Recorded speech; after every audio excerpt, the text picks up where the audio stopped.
नमस्कार, मी रूपा कोखले शाळे माझ्या अवतीभोवती या यूट्यूब चॅनलमध्ये सगळ्यांचं स्वागत करते. आजच्या व्लॉगमध्ये मी माझ्या काश्मीर टूरविषयी थोडी माहिती देणार आहे, जी मी फेब्रुवारी 2024मध्ये केली होती. या महिन्यामध्ये जाण्याचा एकमेव उद्देश होता की काश्मीरमध्ये पडणाऱ्या बर्फाचा मला मनमुराद आनंद उपभोगायचा होता आणि त्यात मी पूर्णपणे यशस्वी झाले आणि याच ट्रिपची काही झलक मी आपणासमोर सादर करत आहे. आमच्या या प्रवासाची सुरुवात मुंबईच्या सहारा एअरपोर्टपासून झाली. आमची एअर इंडियाची फ्लाईट होती पहिली मुंबई ते दिल्ली अशी. हा साधारण 2.5 तासाचा प्रवास होता आणि दिल्लीवरून आम्हाला एअर इंडियाचीच पुढची कनेक्टिंग फ्लाईट श्रीनगरची होती, ती लगेचच मिळाली आणि तो प्रवास साधारण 1.5 तासाचा होता. आमच्या पूर्ण काश्मीरच्या प्रवासासाठी आम्ही मुंबईहूनच एक प्रायव्हेट कार आणि ड्रायव्हर बुक केला होता, जो आम्हाला नेण्यासाठी श्रीनगर एअरपोर्टला आला होता.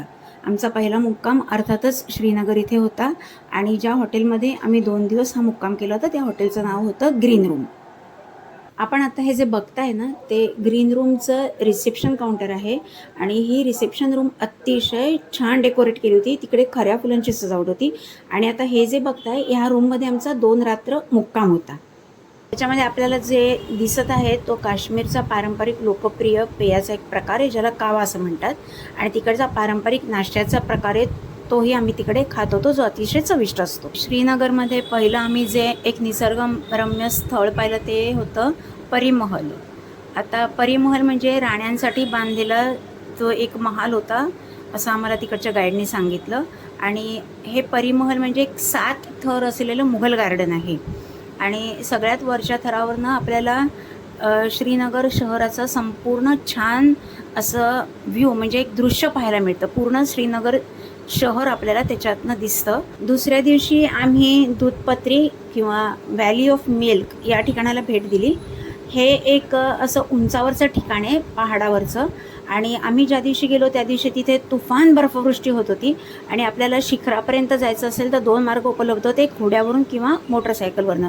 पण इतकी बर्फवृष्टी तुफान होती त्यामुळे आम्ही घोडा न निवडता मोटरसायकल निवडली आणि मोटरसायकलवरनं आम्ही त्या शिखरापर्यंत पोचलो आणि तिथे बर्फावर आम्ही खेळलो, गोळे करून एकमेकांच्या अंगावर फेकले, फोटो सेशन केलं आणि मला जे हवं होतं बर्फामध्ये आनंद उपभोगायचा होता तो या ठिकाणी पुष्कळ मिळाला. तिसऱ्या दिवशी आम्ही गुलमर्गला जायला निघालो. आम्ही जेव्हा निघालो तेव्हाही तुफान बर्फवृष्टी होतच होती.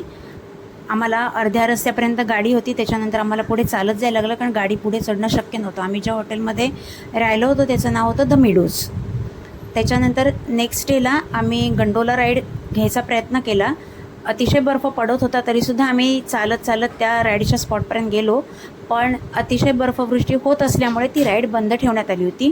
त्यामुळे आम्हाला नाईलाजानी परत आमच्या हॉटेलवर यायला लागलं आणि तिसऱ्या दिवशी आम्ही जी ठिकाणं बघायचं निश्चित केलं होतं तिथेही आम्ही पोचू शकलो नाही कारण बर्फवृष्टी होती. आता मी तुम्हाला थोडक्यात माहिती देते आम्ही ज्या मिडोज हॉटेलमध्ये गुलमर्गला उतरलो होतो त्यासंबंधी. तर सांगायला अतिशय खेदाची गोष्ट आहे की त्या हॉटेलमध्ये सर्व्हिस अजिबात चांगली नव्हती. आपण कोणाला बेल वाजवून बोलवलं तरी रूम सर्व्हिस उपलब्ध नव्हती. गरम पाणी आम्ही प्यायला मागत होतो कारण तिकडे खूप बर्फ पडत होतं, पण तेही ते देत नव्हते आणि तिथे वीज सारखी जात होती, जनरेटर नव्हते आणि खाण्याची पदार्थ जे होते ते यथातथा होते, त्याला चव हा प्रकार नव्हता. पण बर्फ तुफान पडत असल्यामुळे आम्हाला दुसरा काही पर्यायच नव्हता.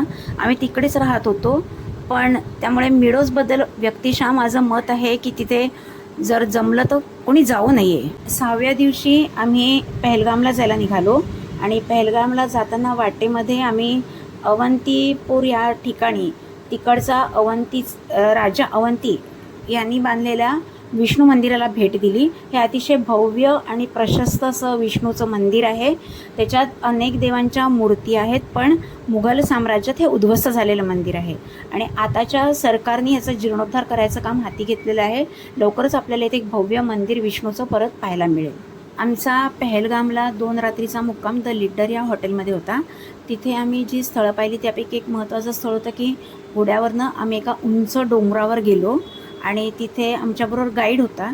त्या गाईडने आम्हाला एकूण 3 जागा महत्त्वाच्या स्पॉट तिकडे दाखवले.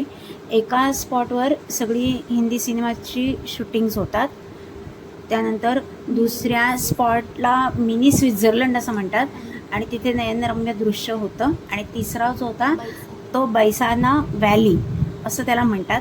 आणि हे तिन्ही स्पॉट जे ते अतिशय सुंदरच आहेत. आमचा शेवटचा मुक्काम होता दल लेकमधल्या हाऊसबोटीमध्ये. आमच्या हाऊसबोटीचं नाव होतं क्वीन ऑफ इंडिया. ही बोट अतिशय सुंदर होती आणि आतून खूपच अट्रॅक्टिव्ह होती. तिकडचं जे फर्निचर गालीचे जे होते ते अतिशय सुंदर होते. कलाकुसर खूप छान होती. राहायची सोय उत्तम होती. फक्त रूम हीटर्स तिकडे ठीक नव्हते, पण खाणंपिणं म्हणजे नाश्ता, लंच, डिनर सगळं छान होतं. गरम गरम सगळं आपल्याला करून मिळत होतं. रूम सर्विस पण खूप छान होती. आम्ही त्यानंतर संध्याकाळी एका शिकाऱ्यात बसून दल लेकचा फेरफटका मारला. त्या फेरफटक्याला मला असं दिसलं की दल लेकच्या किनाऱ्याच्या बाजूला अनेक दुकानं आहेत, ज्यामध्ये कपडे, त्याच्यानंतर आर्टिफिशियल ज्वेलरी, ड्रायफ्रूटची दुकानं किंवा तुम्हाला फोटोज काही वैशिष्ट्य काढून घ्यायचं असेल तर फोटोग्राफरची सोय सगळं छान होतं. पण आम्ही ऑलरेडी आमचे ड्रायफ्रूट आणि जे काय थोडंफार खरेदी करायची होती ती केली होती, म्हणून आम्ही काय त्या दुकानात शिरलो नाही. तसंच जेव्हा आम्ही तिथे फेरफटका मारत होतो तेव्हा तिथे दुसऱ्या छोट्या शिकाऱ्यातनं तुम्हाला फ्रूट डिश किंवा बाकी चटपटे पदार्थ, चहा किंवा त्यांचा कावा हे पदार्थ अर्थात पेमेंट करून खायला मिळत होते. आमचा मुक्काम आटपून आम्ही जेव्हा श्रीनगर एअरपोर्टला येत होतो तेव्हा वाटेमध्ये एक शंकराचार्यांचं एका उंच अशा पर्वतावर मंदिर आहे. ते मंदिर पाहण्यासाठी गेलो. तिथे अतिशय भव्य असं शिवलिंग आहे. त्याचं आम्ही मनोभावे दर्शन घेतलं आणि तिथे सगळ्या भाविकांना खिचडीचं वाटप करण्यात येत होतं. आणि जेवढे भाविक येत असतील, कधी कमी असतात कधी जास्त असतात, त्या सगळ्यांना पुरेल एवढी खिचडी तिकडे नेहमी बनत असते. अशा रीतीने अतिशय चांगल्या आठवणी मनात ठेवून आम्ही परत मुंबईला सुखरूप परत आलो.